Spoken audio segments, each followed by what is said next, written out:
मस्त सीए वाला दिमाग लगाने लाए। एक्स वाई जेड लाइबिलिटी में दिया है कैपिटल, उतावड़ मत करो। जेड्स लोन दिया, व्हाट इज जेड्स loan? Partners loan. What you need to do is separate loan from Mrs X outside liability. Assume करने का मिस्टर है, ठीक है। बीसीए लोग क्या है, मेरा नहीं है, चलो मेरे पे मत पढ़ो, समझा। X Y Z consider they are males, तो Mrs X third party loan है, मिसिज एक्स जाएगी लाइबिलिटी और उसको रिफे करना। Sundry creditor is a third party liability, yes प्रतो। Fixed assets, stock, book debts are debtor, provision is RDD, cash, advance to Y. Now if you remember guys, we had done this in the last sum of dissolution, loan to Rahim. लिया हुआ loan नहीं है, partner को दिया हुआ loan है, asset है। Advance to Y या loan to Y is one and the same. What are we supposed to do with that in the problem? Anyone remember? Very good. Transfer to the debit side of partner's capital. क्यों मालूम है? देखो business ने loan दिया है ना, तो business has to पे, बट बिजनेस ने उसको लोन दिया है, वो एसेट है, तो क्या वो छोड़ देंगे उसका इन्फॉर्म नहीं दिया तो? क्योंकि उसका कैपिटल तो उसको देना ही है, कैपिटल का पैसा उसको देना है, तो काट लेंगे उसमें से। इमेजिन करो वाई का कैपिटल कितना है, 10,800, और वाई को लोन फॉरवर्ड किया है 4,000 का, तो क्या तुम पागल है उसको 10,800 देने के लिए? तुम कितना देगा उसको? 4,000 काट के देगा, है ना। उससे लोन का रिकवरी तो होने ही वाला है, तो उसको किधर डाल देने का? डायरेक्टली कैपिटल अकाउंट डेबिट से, जो रिस्पेक्टिव पार्टनर है उसको डेबिट कर देने का, समझा? ये लो गाटी। Always remember, loan from partner है तो अकाउंट बनेगा, लोन टू पार्टनर है तो डायरेक्टली कैपिटल डेबिट, समझा कि नहीं? पढ़ो आगे। The firm was dissolved on the date mentioned above due to continued losses. After drawing up the balance sheet given above, it was discovered that goods amounting to 4,000 have been purchased in the month of November 22 and had been received, but the purchase was not recorded in the books. So unrecorded purchase था, record करना रह गया। आपको record करना है pre dissolution, dissolution से पहले। कैसे करोगे? एक तो क्रेडिटर्स में ऐड होगा, चलो क्रेडिटर्स में ऐड कर देंगे। दूसरा इफेक्ट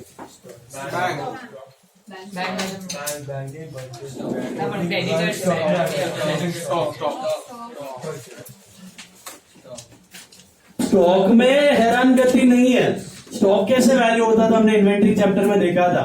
फिजिकली गोडाउन में जाते हो, काउंट करते हो और उसको मल्टीप्लाई कर देते हो, कॉस्ट ऑफ मार्केट में नीचे वाली है। तो स्टॉक से इसका कोई लेना देना नहीं है, एंट्री मिस हो गई। Very good, to partners capital. कहां से क्लिक हुआ तुमको? हाँ, तो वो क्या है? एक तरह का बिजनेस का एक्सपेंस है। Purchase is a type of expense, expense है तो लॉस बढ़ेगा। लॉस कहां अपीयर होता है ultimately? Partner capital debit side. Partner capital debit side इन विच रेशियो? इमेजिन करो अगर परचेज रिकॉर्ड किया होता तो एक्सपेंस बढ़ता, जीपी कम होता, एनपी कम होता, या नेट लॉस होता, तो वो नेट लॉस किसमें डिस्ट्रीब्यूट हो जाता? एंट्री क्या है? देखो, entry is purchase to creditor, right? Purchase to creditor, this purchase is an expense, goes to trading, so trading to purchase, trading to purchase, trading goes to P&L, ये loss है तो P&L to trading, gross loss, and then this P&L goes to capital, so capital to P&L, तो ये P&L cut, trading cut, purchase cut, तो ultimately क्या बचा? Capital to creditors. Sales होता तो क्रेडिट साइड पे, परचेज है तो डेबिट साइड पे, कोई एक्सपेंस है तो डेबिट साइड पे, कोई इनकम है तो क्रेडिट साइड पे। बात समझ में आई? तो कैसे रिकॉर्ड किया हमने, समझ में आया? एक इफेक्ट था इसका, क्रेडिटर्स में आया। ये डिसोल्यूशन के वक्त हुआ है कि डिसोल्यूशन से पहले हुआ है? पहले, दिसंबर में हो गया। डिसोल्यूशन तो जैन में हो रहा है, 1 जैन को हो रहा है। तो दिसंबर में एक अनरिकॉर्डेड परचेज था, तो जब ओपन होंगे ना क्रेडिटर, तो क्रेडिटर कितने दिखाई देंगे पता है आपको? Creditor will not be 25,000, creditors will be how much? 29,000, and that 4,000 का परचेज पहले ही एडजस्ट कर देने का, कैपिटल डेबिट करके, कैपिटल डेबिट करके। बात समझ आई? प्री डिसॉल्यूशन हुआ है, ओके, याद रखना। दिस वाज एन, सपोज आपको दिया है salary paid but not recorded in the books, 500 rupees. Salary paid 500, not recorded in the books. How will you push out? Salary to cash. तो एक effect क्या होगा? कैश या बैंक में से माइनस। दूसरा क्या होगा? एक्सपेंस है ना, तो कैपिटल डेबिट से। Suppose rent receive was not recorded in the books, तो एंट्री क्या है? कैश टू रेंट रिसीव, तो कैश में ऐड होगा, और rent received is an income, so capital account credit side distributed in PSR, distributed in PSR. Is it clear? But do it pre-dissolution. ये अलग हुआ है सब में। अच्छा, fixed assets realized 20,000, stock 21, book dates 2,500. Similarly, creditors allowed a discount of 2% on average. Expenses of 1,080. X agreed to take over the loan of Mrs. X. X ने Mrs. X का loan take over किया, liability taken over. Y is insolvent and his estate is unable to contribute anything. Close the books of accounts. Following Garnier मुरे। अभी गम्मत सुनो जरा, रुको, उतावड़ मत। गार्नियर मुरे क्या बोलता है? बाकी सब तो नॉर्मल है, फाइंड आउट करोगे आप प्रॉफिट लॉस, लॉस करोगे, लॉस हुआ है तो आप पैसे ले लोगे, फिर आप करोगे सॉल्वेंट टू इंसॉल्वेंट, कौन से रेशियो? कैपिटल रेशियो, सही बात, कैपिटल रेशियो में। तो what are the capitals? Check. Y तो इंसॉल्वेंट हुआ है तो उसको गिनना नहीं है, तो 29,200, और जेड का कितना है? 10,000। 292 is to 100 का रेशियो आ रहा है, which is 29.2 is to 10, बराबर से। यही रेशियो लेना होता अगर वो अनरिकॉर्डेड परचेज वाला एडजस्टमेंट ना होता। गार्नियर मोरे वाला क्या बोलते हैं? फिक्स कैपिटल लेना है, करेक्ट, लेकिन कौन सा कैपिटल लेने का? Just before the start of dissolution, just before the start of dissolution. तो वो जो अनरिकॉर्डेड परचेज है ना, उसको क्या करना पड़ेगा? मेरे आपको एडजस्ट करना पड़ेगा, कैपिटल को घटाना पड़ेगा, फिर जो कैपिटल आया ना उस रेशियो में आपका डेफिशिएंसी है। पूरा फाइनल कैपिटल नहीं, खाली एक एडजस्टमेंट से पहले का। कौन सा एडजस्टमेंट? क्यों वो वाला? क्योंकि वो डिसॉल्यूशन का है कि प्री डिसॉल्यूशन? प्री डिसॉल्यूशन वाला आइटम खत्म करो, फिर जो आपको कैपिटल मिलता है उस कैपिटल रेशियो में गार्नियर पूरे वाला आता है, solvent to insolvent. Is it clear? But अगर डिसॉल्यूशन के वक्त कुछ हो रहा है तो उसको कंसीडर करने की जरूरत नहीं, फिर आप यही लेते 292 गॉट इट? तो ये चीज याद रखनी है, बाकी तो सब नॉर्मल है। Close the books. 4 अकाउंट बनेंगे आई थिंक, सही बात। समय ना 3 पॉइंट्स अलग है, 3 पॉइंट्स पे ध्यान देना, स्टार मार्क करना, बड़ा हटके समझा। पहला एडवांस टू वाई का था, याद आया? एडवांस टू वाई क्या करना है? एडवांस टू वाई पार्टनर्स के डेबिट साइड। अनरिकॉर्डेड परचेज का समझ आया? Hello, unrecorded purchase, did you understand? हाँ जी, સીધું ડેબિટ ટેક ઓવર પણ દેખાડવાની જરૂરત નથી, સીધું ડેબિટ પાર્ટનર કેપિટલ में debit direct to advance to Y direct. ऐसे करके किया रियलाइजेशन के तो भी चलेगा, बट डायरेक्टली कर देना।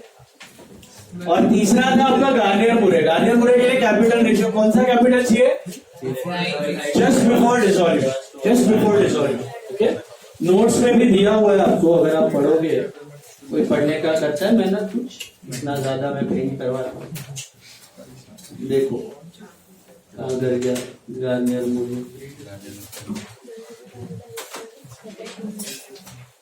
Insolvency,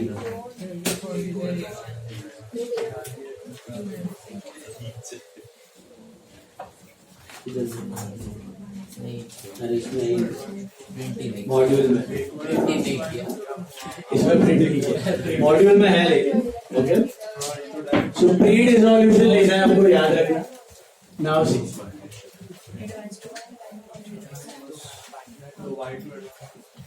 y to advance y, yes, perfect, y is kept to advance y। Capital कटा और एडवांस ना ले पाए। एडवांस का लॉजिक समझा आपको? ये लिया हुआ लोन है, दिया हुआ लोन, दिया हुआ वो हमेशा टेक ओवर होगा ही हो।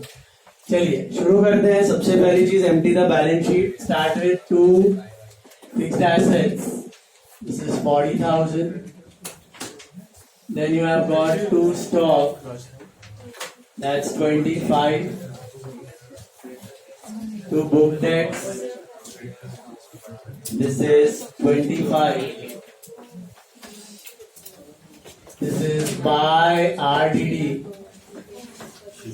that's 5,000। कैश बैलेंस है तो कैश लिख दो यहाँ पे।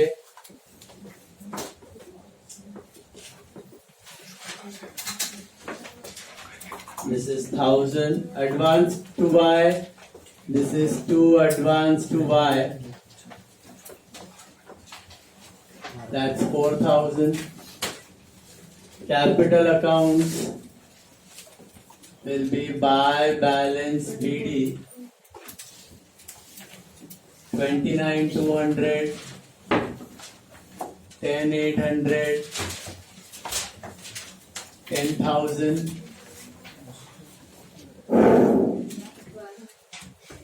जेक्स लोन का अलग से अकाउंट बना दो।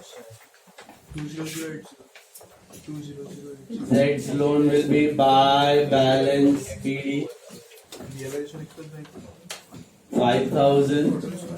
The loan from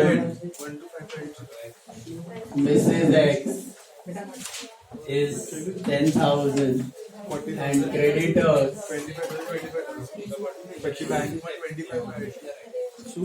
are 25.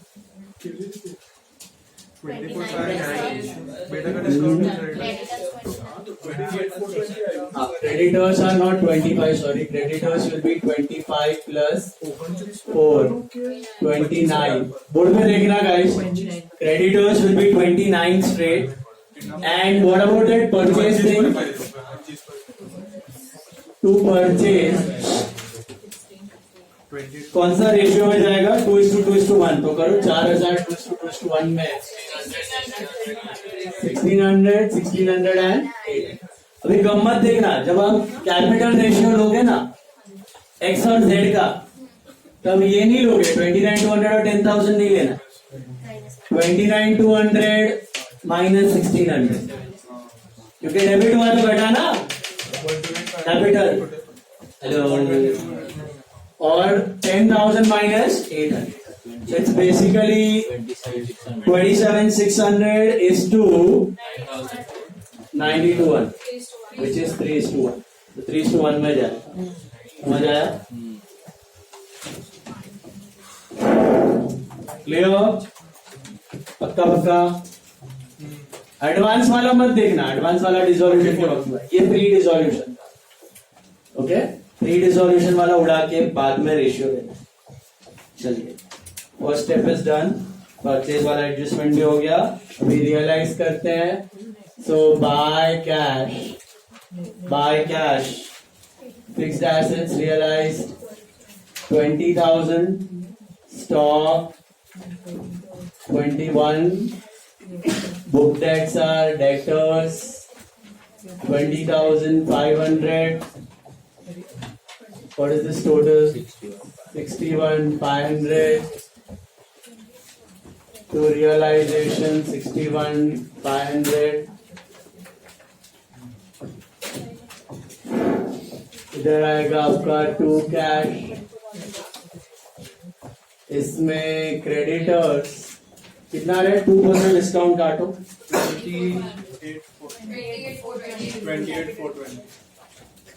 28,420 और कुछ पे ऑफ किया। रिजोल्यूशन एक्सपेंसेस आर 1080 और कुछ।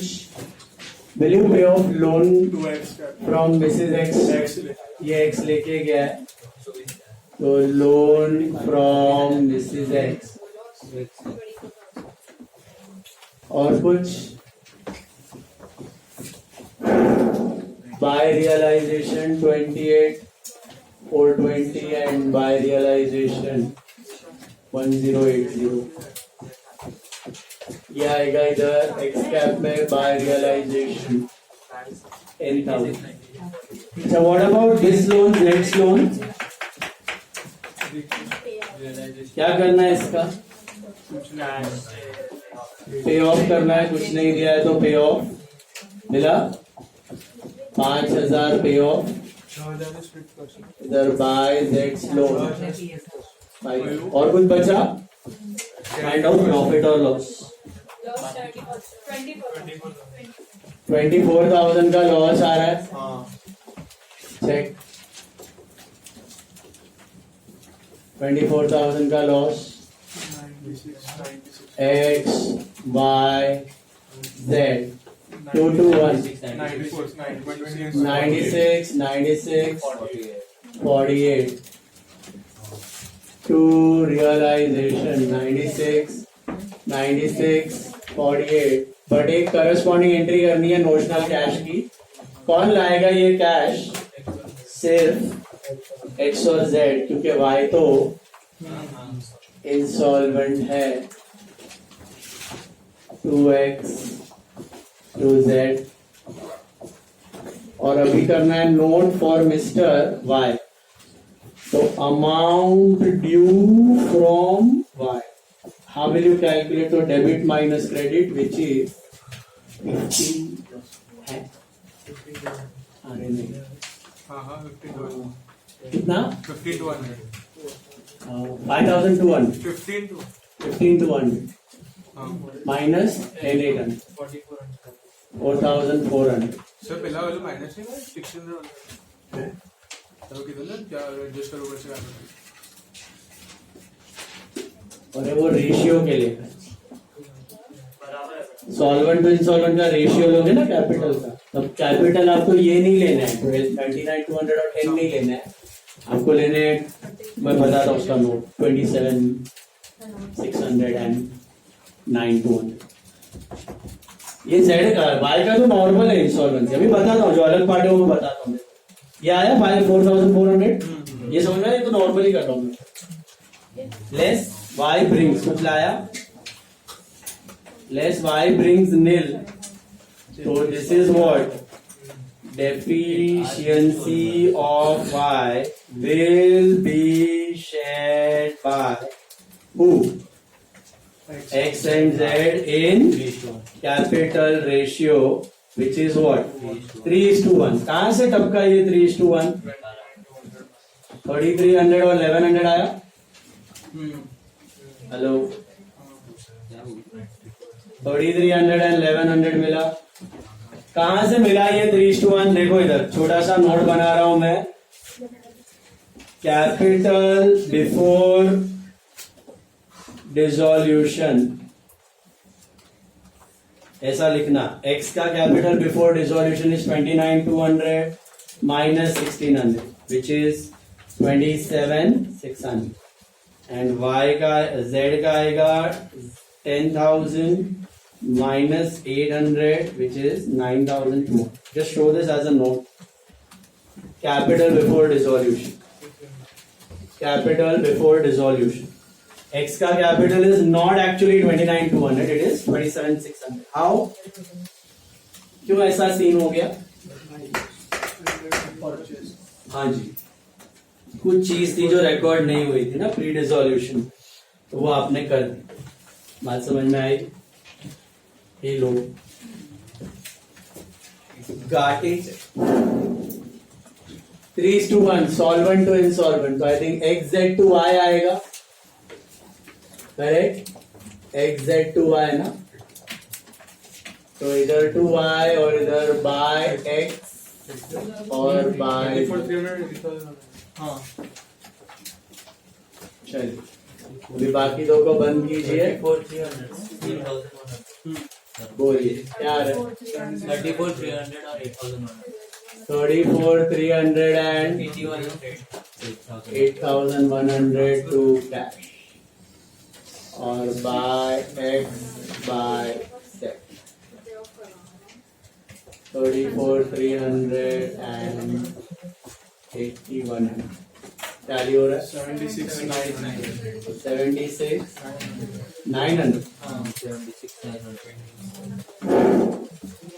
76. 17th of last sum. 17th of last sum.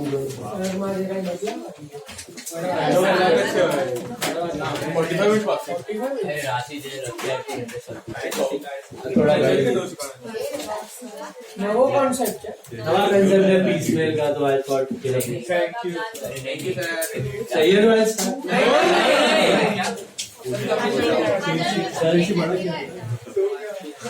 यार जल्दी छोड़ रहा हूँ. इसलिए थोड़ा शॉक. समझे अलग पार्ट सब में. प्री डिसोल्यूशन वाला पार्ट थोड़ा सा अलग था. बोल.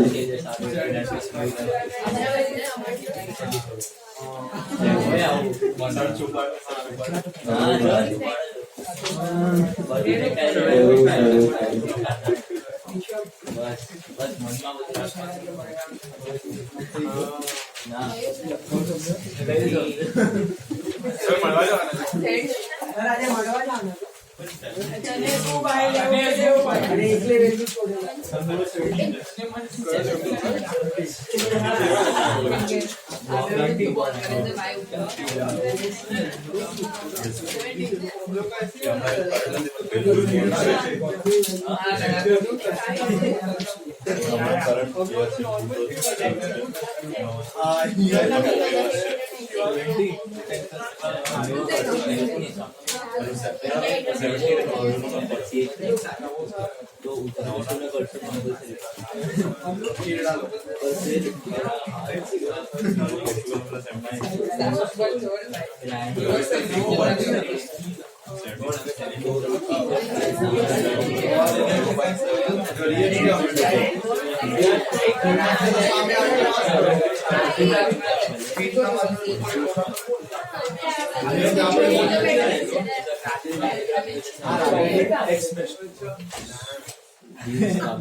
तो